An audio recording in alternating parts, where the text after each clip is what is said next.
In this video, I want to give a couple of examples and then give you your own exercise for applying what we learned in the last video. In the last video, we saw that there's this push-pull versus targeting and thinking about that.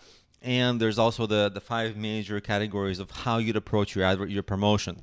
And so in this video, I'm going to give you a couple of examples with different examples, one for a restaurant and one in case you made a software for HR managers, okay? Something totally obscure because I don't know what your business is, so I have to pick some random examples, but I just tried to pick these examples because they're so far apart from each other. Now, what's a restaurant? It's a local business. So my marketing strategies that I'm going to come up with are local search. Think of like how do you find restaurants? You're somewhere standing outside and you're thinking, I want Mediterranean food now, or I want Chinese food now, or I want any kind of cuisine now. And what happens? Google shows you restaurants nearby for that food. Okay, so it's incredibly important to master local search, and sometimes you look at Yelp listings, right? Like Yelp reviews, so online review sites, and of course, part of your marketing as a restaurant has to be amazing food and amazing service so that people do what? Tell their friends. That's how word of mouth happens, right? They find you online, they like it, they come back, and they bring their friends. And you've got the local search ads. Some people will say promote on Instagram, on Facebook, on this and that. And yes, those hashtags for like local food and stuff like that, it works. But most sales will happen for most restaurants. Most sales will happen through these. But I will concede, I will say like Instagram hashtags, right? If people are searching for certain kinds of food in your city, you want to be on that. So, okay.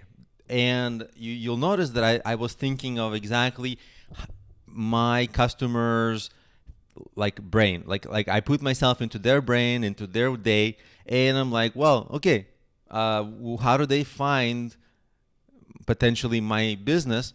And I injected my business into their path of discovery. Okay, and so it's really common sense. You see, really common sense. Now, software for HR managers. Let's inject ourselves into the HR manager brain. So, okay, they will search Google for some tutorials and tips and tools. So there's definitely some Google SEO. Google SEO may be competitive because there may be a lot of different software that you're ranking, that you're competing against. So that's questionable if it's feasible. But let's put it here because they might search for solutions. So we want to be able to be discoverable.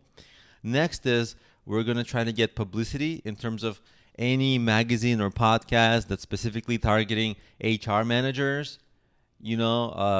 Those might be, guess what? They're HR managers and they could use your product.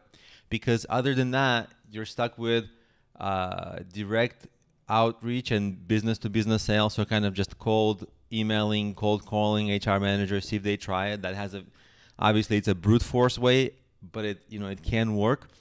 It's age-old method. It's nothing new under the sun, but it works. But it's boring and has a small conversion rate. But yeah, I already mentioned it's essentially a brute force method. And of course, if you're thinking of ads, you saw here I had an emphasis on local search ads because people are searching. But for the HR manager, we know that they are an HR manager. They may be searching, so we are maybe going to target Google ads as well because that's search. But we also know something about them. We know their job. Okay, we know their job. We don't know what their people's jobs are when it's a restaurant, but because we know their job, we can promote on Facebook and LinkedIn and run ads on Facebook and LinkedIn because we can target people exactly by HR manager. Aha. And of course, if people are looking for specific HR tutorials, like maybe if your software, for example, is scheduling for HR, I don't know, then maybe your tutorials can be around scheduling strategies for HR, and then one of the strategies you suggest this tool, and so people will sort of find those tutorials, and by virtue of reading those articles, they'll find your tool. your software. So those are the optimal marketing strategies I would choose. Now, exercise for you is, I'm going to add it here. You can do this exercise on your own, or you can post it in the course discussion or send me a private message. But what I'd like you to do is tell me what your business is in just one or two sentences, or maybe just one sentence, like it's a Mediterranean restaurant or app for engineers or something very basic so I understand. And then what I want you to do is list your marketing strategies, but most importantly, explain, back up with reasons why you chose them. If you're posting to get my feedback, please, please, please be brief, because I really get a lot of questions, and some days I just really feel overwhelmed with questions. So if you make them brief, it's way more likely that I'll get to you on time, because my goal is to answer everybody's questions within 24 hours, but I'm only human and I gotta rest and sleep sometimes. So please, please, please, I do want you to post these so I can help you, but just be brief when you post them to me. And if you post them to me, again, you can post in the course discussion, or in the, you can send me this as a private message as well. I'll see them both.